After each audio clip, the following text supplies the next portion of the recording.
Hello, hello, hello. Happy New Year. This is the year of 2024. We are coming into this new year with expectation. We are coming into this new year with hope.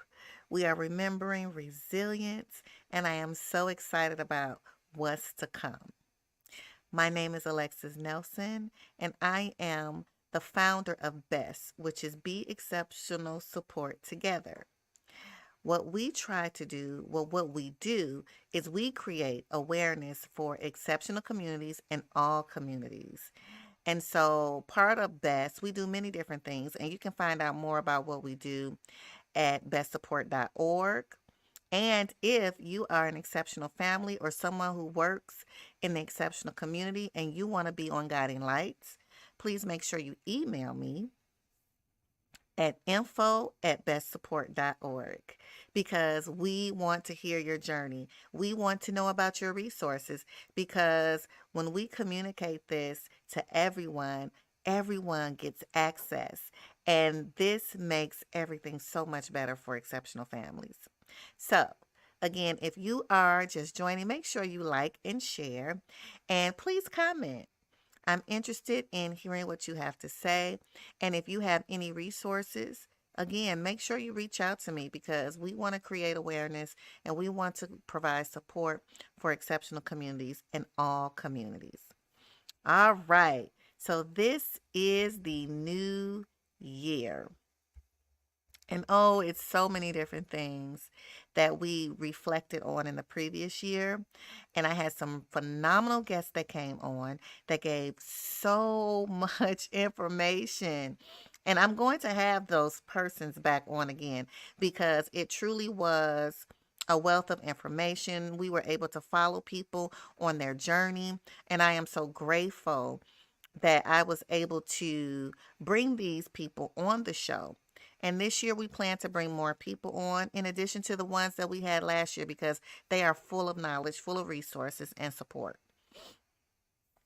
Also, we are so excited. Bess is excited because we are going to do our Don't Stare, Just Care walk.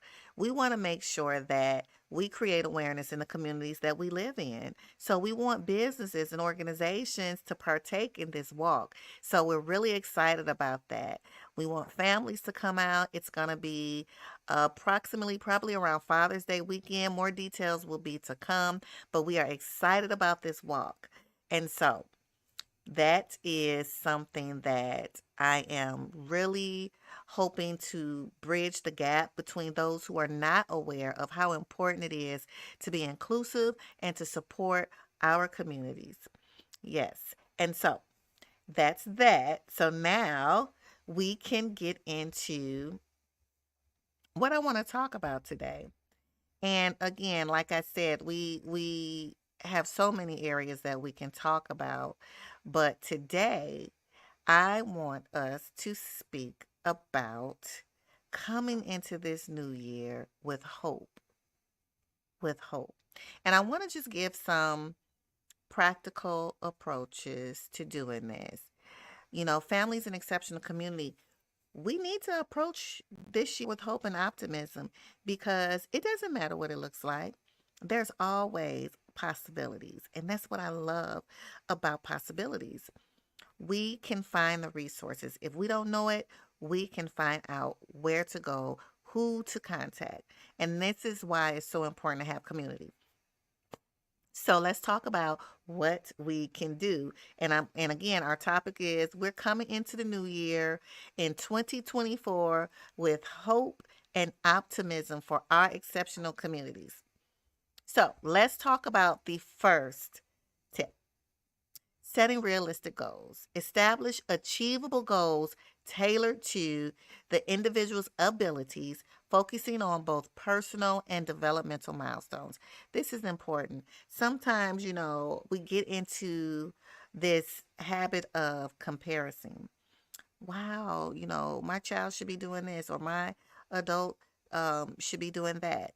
And comparison kills. So I encourage you not to compare what other people are doing because everyone's individual situation is different, and you have to tailor your SMART goals to your family and to your individual and exceptional loved one.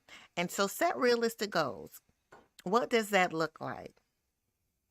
So, for me, a goal could be we are going to work on decreasing elopement, right? So, how am I going to do this? I am going to practice daily just making sure that when we go out into the community, we start with small spaces first.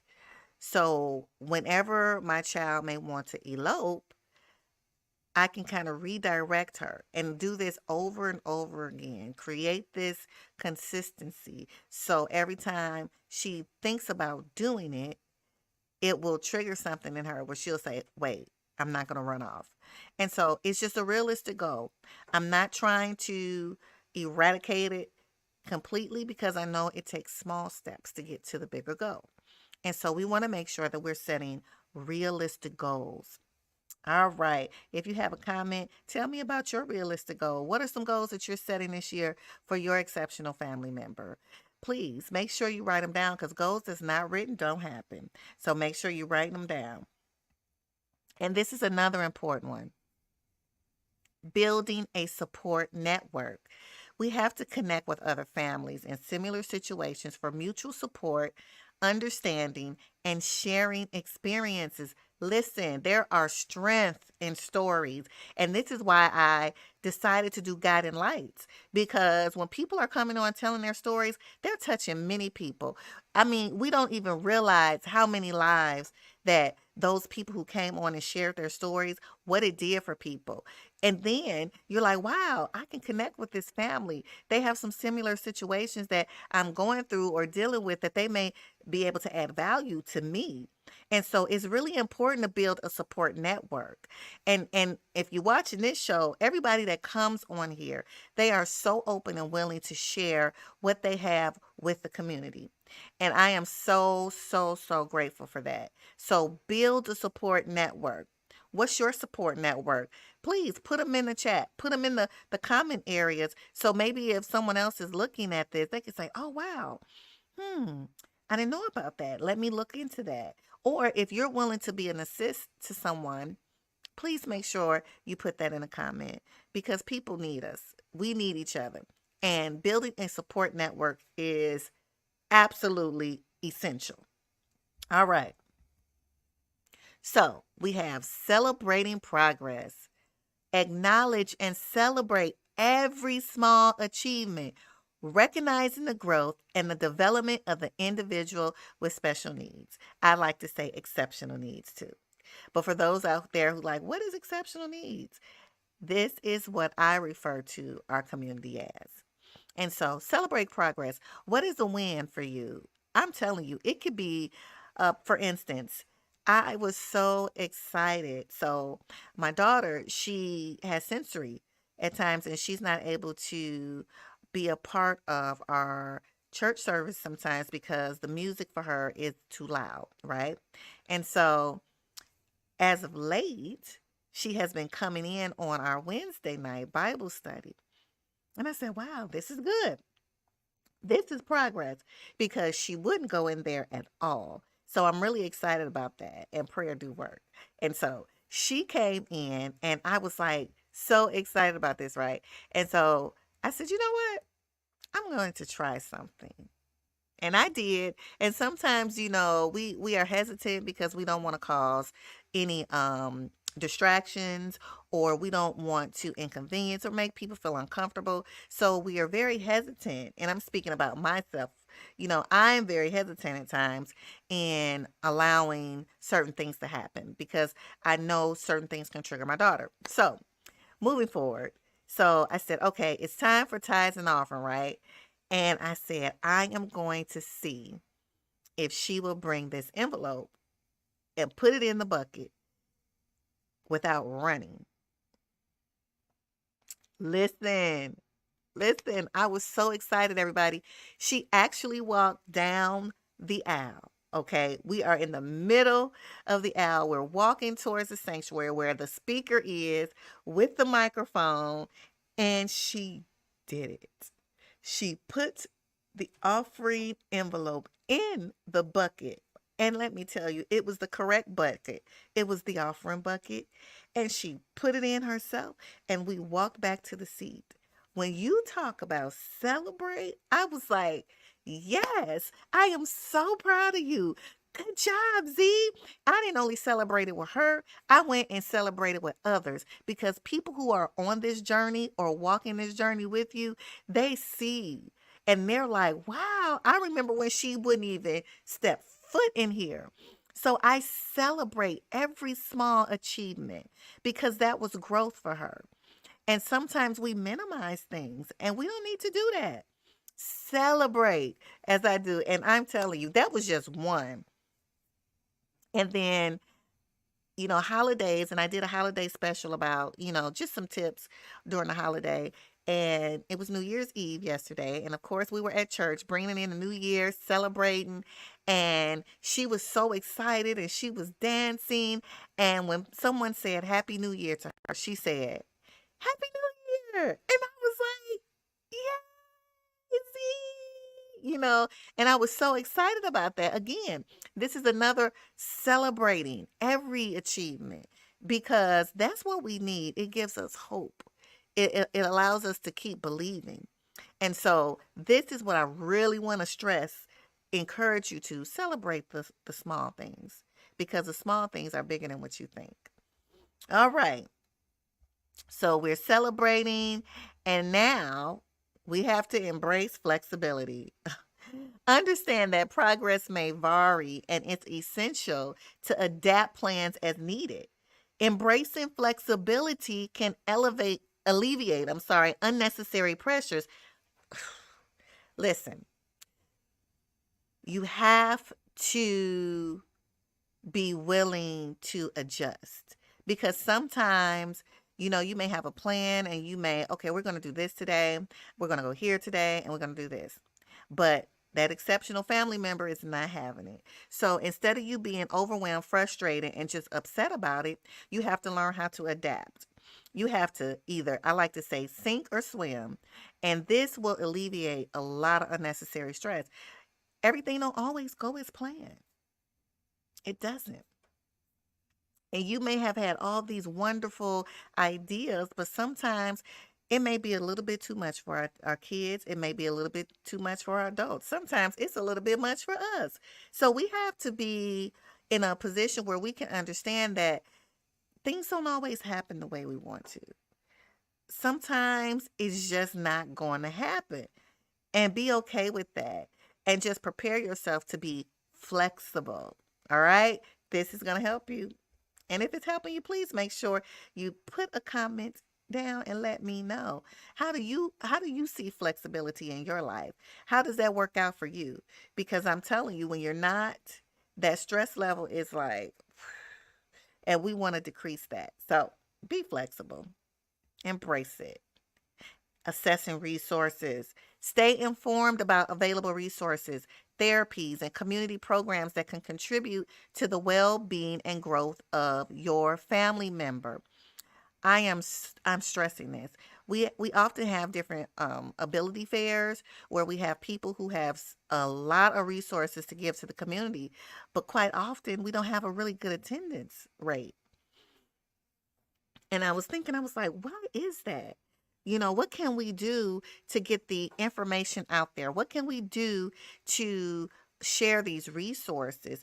Because we need people to stay informed because there are resources out there that are available and sometimes we just don't know or we may not have access. And I know there are barriers that can get in the way of us getting these resources, but make sure if you listen, get out there, be intentional about getting the services that you need for your loved ones because they're not going to just walk to you and give it to you. Sometimes you have to get up and you have to dig and you have to ask other people. And when I talked about that supporting network, that's when you go back to your support network and say, hey, what resource worked for you? What resource did you use? I was talking to one of the guests that was on here on one of our shows, and she was telling me about a place where she used for respite for her daughter, which is, they say Excellent. I know other providers. We Rock the Spectrum gym coming to Maryville, everybody. It's coming. And I'm excited about that. And this is for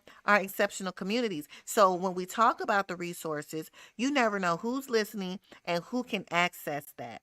So remember, stay informed. And if you know some resources and you're watching right now, hey, we may not know what they are. Put them in the comments so people can come back and look and they can utilize those resources that you recommended. All right. So this is another one. Woo! This is a big one. Prioritizing self care.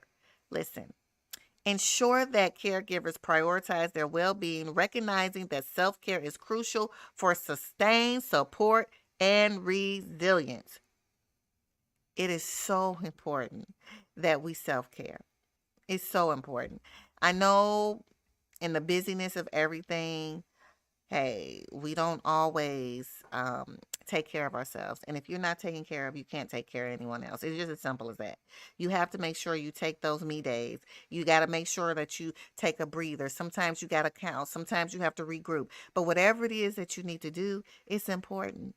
We need you. They need you. But best, if you don't take care of you, it's not good for anyone. Take the moment out. It doesn't have to be a 12-day vacation. It could be sitting in your car. It could be taking a walk. It could be exercising. Whatever it is, remember to self-care. And don't forget, ask for help. That's a part of self-care. Ask for help.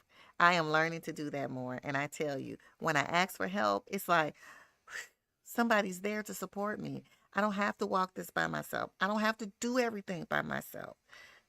And that's a good thing to be in a place where you can recognize that you can't do everything. We have to learn to trust other people. We do. I'm speaking to myself as well. So, self care, focusing on strength.